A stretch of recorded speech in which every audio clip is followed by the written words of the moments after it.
관계심리 손자병법 제7장 군쟁편. 핵심 원칙 우칙지개. 군쟁편에서 가장 유명한 개념으로 돌아가는 길을 지름길로 만드는 고도의 심리적, 물리적 전술입니다. 이 우위, 직, 이환위리에 돌아가는 것을 지름길로 삼고 고난과 우환을 이익으로 삼는다. 위기 관리와 회복의 전략, 손문은 말합니다. 전쟁과 사업과 인간관계의 전략은 같은 맥락이라고. 전쟁에서 승리는 결코 정면 승부가 아닙니다. 우회하고 허를 찌르며 벼랑 끝의 위기마다 역전의 기회로 바꿔가는 과정이 쌓여 승리하는 것입니다. 무지명 무용공회. 진정한 명장은 너무나 쉽게 이기는 것처럼 보이기 때문에 오히려 지혜롭다는 명성이나 용맹하다는 칭송을 듣지 못할 수도 있다. 이는 그가 이미 승리의 판을 설계한 상태에서 움직였기 때문이다. 우리는 사회에서 종종 실적을 만들고 있는 직원의 성과를 폄하하는 실수를 하게 됩니다. 운이 좋았다. 대표가 브랜드를 잘 만들어서 다른 직원들이 다 만들어 놓은 것을 조금 보정해서 쉽게 성공한 것이다. 묻고 싶습니다. 그럼 왜 진작에 그와 같은 성과를 만들지 못했는가? 전장에서 승리한 것과 직원이 성과를 만드는 것은 같은 이치입니다. 그리고 성과가 많은 직원이 실수와 비난을 받게 되는 것 또한 당연한 이치입니다. 조직의 임원과 대표의 역할은 이 장수의 성과를 지지하는 것입니다. 이때는 이 장수의 자리를 노리는 무능한 직원들이 드러나는 시기이며 현명한 대표는 이때를 잘 활용해야 합니다. 실제 손무의 일화 하나를 들려드리겠습니다.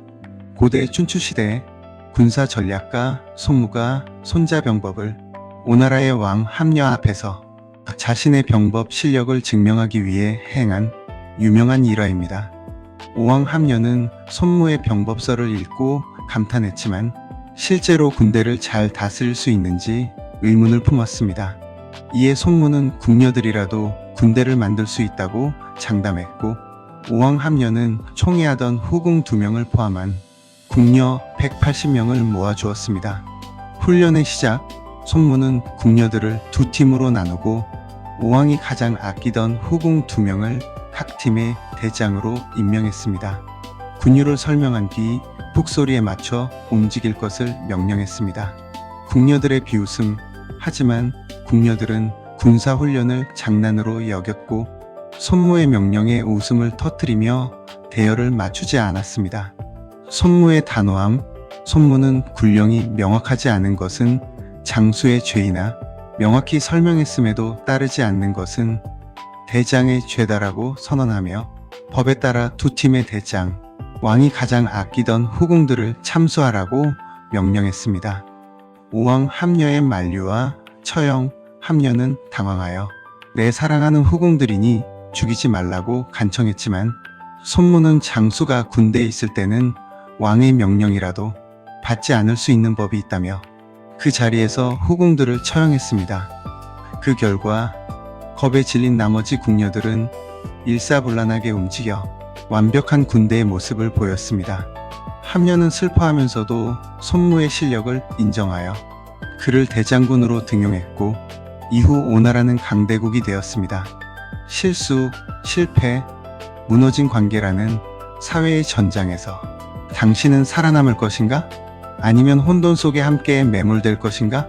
오늘 이 전장에서 당신은 손무의 치명적 지략 3가지를 얻게 됩니다. 첫째, 적의 분노를 얼려버리는 수습의 기술. 둘째, 무너진 신뢰를 강철로 재련하는 포상법. 셋째, 위기를 혁명으로 바꾸는 리더의 프레임. 이 3가지 지략을 손에 넣는 순간 당신은 조직의 전장을 지배하는 승리자가 될 것입니다. 위기 관리와 회복의 전략, 붕괴를 기회로 바꾸는 법. 손무는 경고합니다. 위태로울 때 비로소 위계 질서가 부실한 조직은 흩어진다. 질서가 바로 설 때 군대는 죽음 앞에서도 다시 하나로 모인다. 위기는 단순한 사건이 아닙니다. 사람의 마음이 뿌리까지 흔들리는 치명적 순간입니다. 똑같은 실수에도 어떤 관계는 파멸하고 어떤 관계는 강철처럼 단단해집니다. 그 한 끗 차이는 위기를 처리했나? 아니면 사수했나? 여기에서 드러납니다. 이 장은 위기를 비겁하게 덮는 법이 아니라 좌절 직전 신뢰를 업그레이드하는 법을 다룹니다. 1. 팀원 팔로워 관점. 전장의 화살이 내 심장을 향할 때 회의가 끝났습니다. 동료의 차가운 눈빛이 등에 꽂힙니다. 메일하면 당신을 향한 날카로운 비난이 가득합니다. 패닉에 빠진 인간은 본능적으로 두 가지 자살골을 넣습니다. 첫째, 비루한 변명. 둘째, 지루한 설명. 이것은 불타는 전장에 기름을 붓는 자폭 행위입니다. 전장의 각성. 위기에서 가장 두려운 적은 감정 동요이다. 통제력을 잃고 번져나가는 감정의 독극물.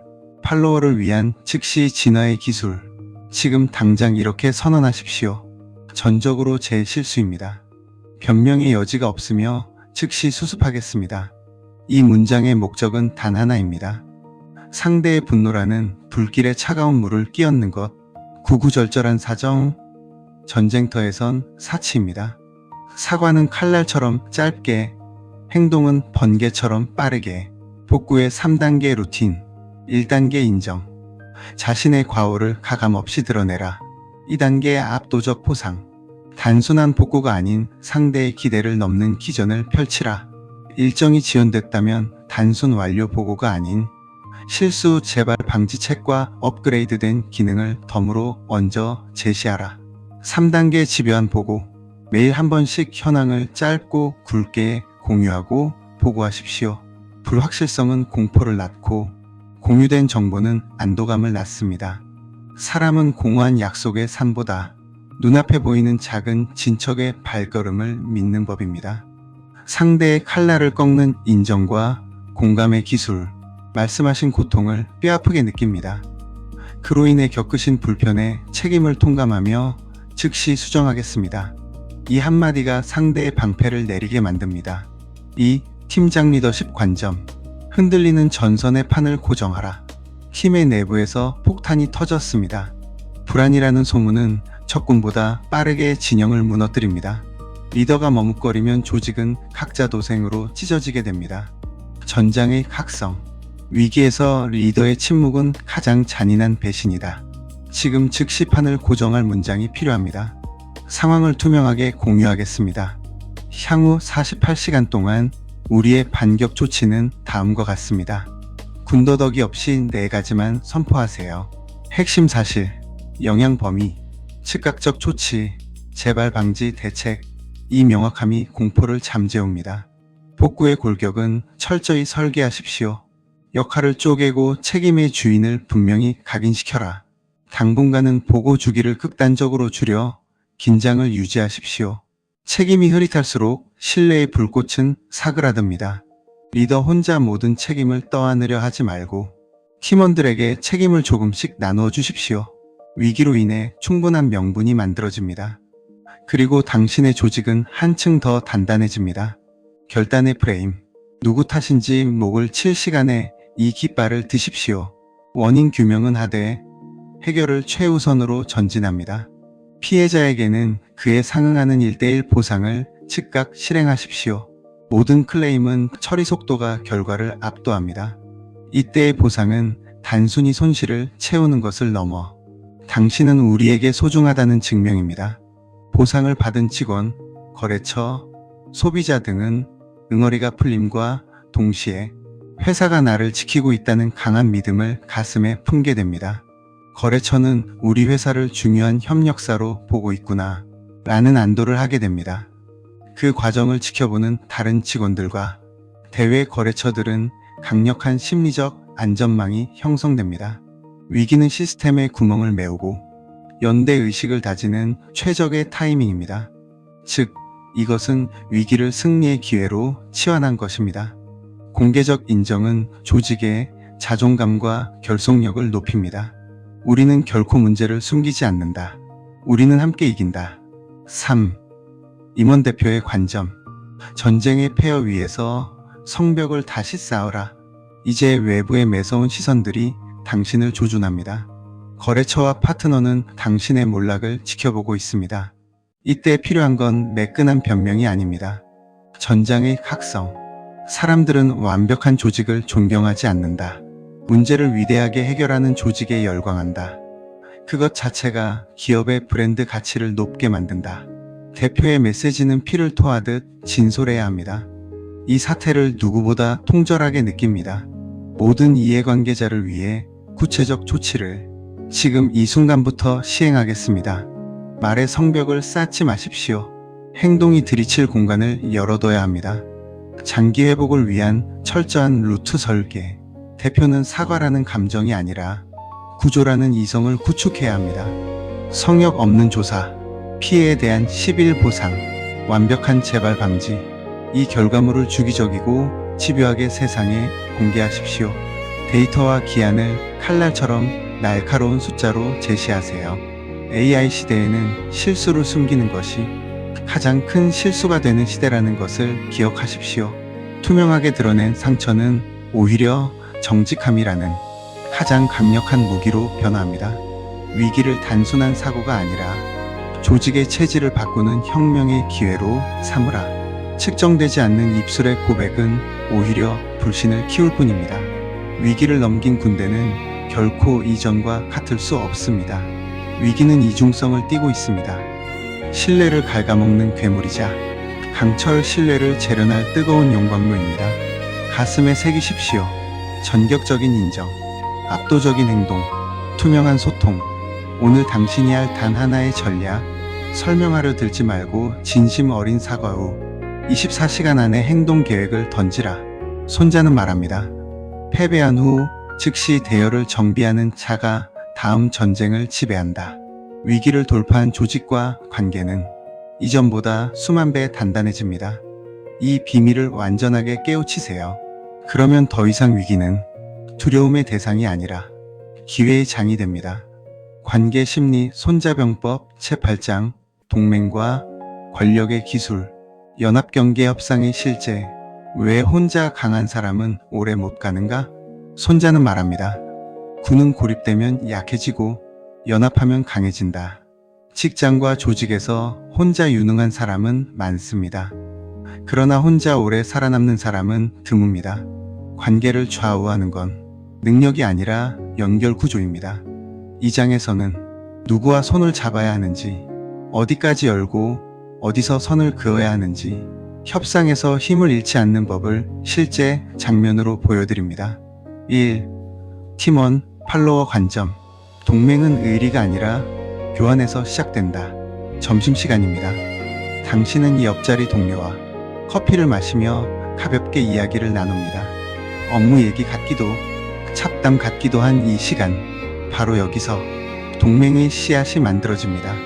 각성. 동맹은 선언으로 만들어지지 않는다. 반복되는 작은 교환으로 만들어진다. 팔로워의 동맹 공식. 동맹의 첫 규칙은 상호성입니다. 처음부터 크게 주지 마십시오. 작게 주고 반응을 보십시오. 이때 쓸 수 있는 문장은 이겁니다. 이번 건은 제가 먼저 도와드릴게요. 다음번엔 제 파트 부탁드려요. 이 문장은 부담 없이 관계를 비대칭으로 만들지 않고 자연스럽게 교환의 룰을 깔아줍니다. 동맹을 키우는 방식, 공개적인 약속을 하지 않는다. 거창한 선언을 하지 않는다. 대신 반복되는 작은 협력, 약속이 지켜졌다는 증거.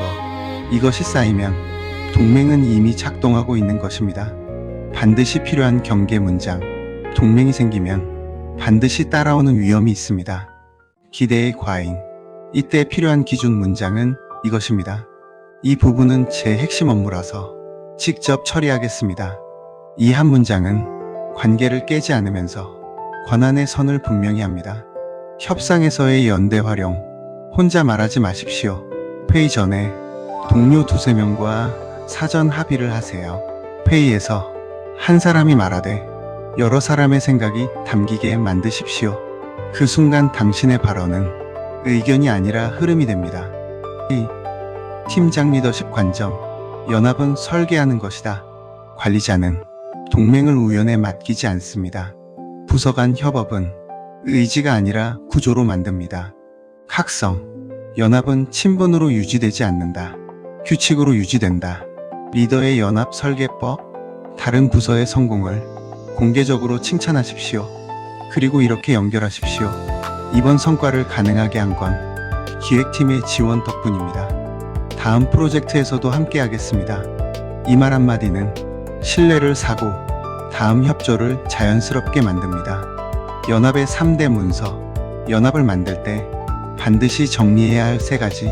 역할, 기대치, 이익 분배. 이 3가지를 간단하게라도 문서로 남기면 오해는 급격히 줄어듭니다. 특히 이익의 분배는 정량적이고 명확하게 사전에 알려줘야 합니다. 많은 리더들이 이 부분을 명확하게 하지 않는 실수를 합니다. 이익을 정확하게 알지 못하면 연합군은 언제라도 적국이 됩니다. 협상 테이블의 준비물. 리더는 2가지를 동시에 준비해야 합니다. 공동이익, 각자의 최소 수용선. 이때 쓰는 문장은 이겁니다. 우리의 공통 목표는 X입니다. 이를 위해 당신 쪽에 가능한 지원과 우리 쪽의 기여를 이렇게 제안합니다. 이 문장은 대립을 공동 설계로 바꿉니다. 경계가 무너질 때의 대응. 연합이 커질수록 갈등은 필연입니다. 이때 감정으로 가지 마십시오. 처음 합의한 규칙으로 돌아가겠습니다. 규칙은 동맹을 오래 가게 하는 윤활유입니다. 한 가지 예를 들어보겠습니다. 국회의원, 대학교 총학선거 때도 룰 미팅을 합니다. 짧게는 몇십 가지에서 100가지가 넘는 선거의 룰을 합의합니다. 위반하면 페널티가 있습니다. 그렇기 때문에 선거가 가능한 것이고 선거 후에는 싫어도 모든 것을 인정하게 됩니다. 이번에는 많은 조직이 연합된 프로젝트 또는 회사에서 자주 발생하는 시행착오에 대한 예를 들어보겠습니다. 연합된 조직에서 합의한 규칙을 영향력이 큰 조직에서 다시 제시하는 경우가 종종 발생합니다. 이때 규칙을 수정하는데 필요한 요건을 충분히 공개하지 않으면 직원들은 이 기운을 감지하고 실력자들이 먼저 조직을 이탈하기 시작합니다. 3. 임원대표 관점. 동맹은 회사의 권력을 키우는 장치다. 임원과 대표는 개인의 동맹이 아니라 조직 간 동맹을 설계합니다. 제휴, 합작, 파트너십은 회사의 영향력을 증폭시킵니다. 각성. 좋은 동맹은 친절해서가 아니라 빠져나올 수 있어서 오래간다.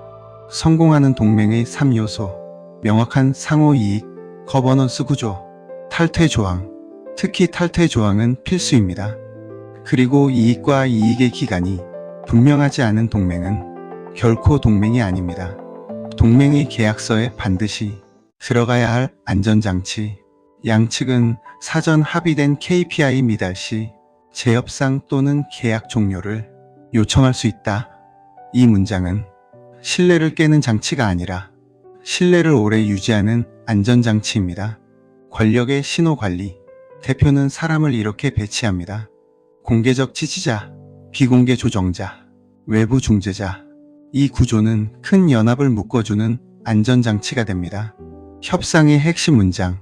우리는 먼저 작은 프로젝트로 시작해서 성과로 확대하자고 제안합니다. 이 문장은 리스크를 낮추고 동맹을 현실로 만듭니다. 동맹은 힘을 모으는 기술이다. 동맹은 자원을 모으는 기술입니다. 하지만 규칙과 경계가 없으면 가장 빠르게 독이 됩니다.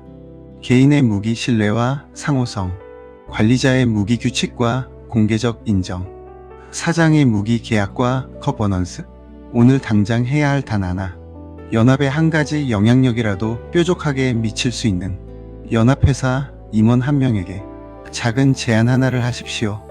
그리고 그 약속을 반드시 지키십시오. 작은 연합 하나가 당신의 영향력을 바꿉니다. 손문은 말합니다. 연합을 다스릴 줄 아는 자는 싸우지 않고 이긴다.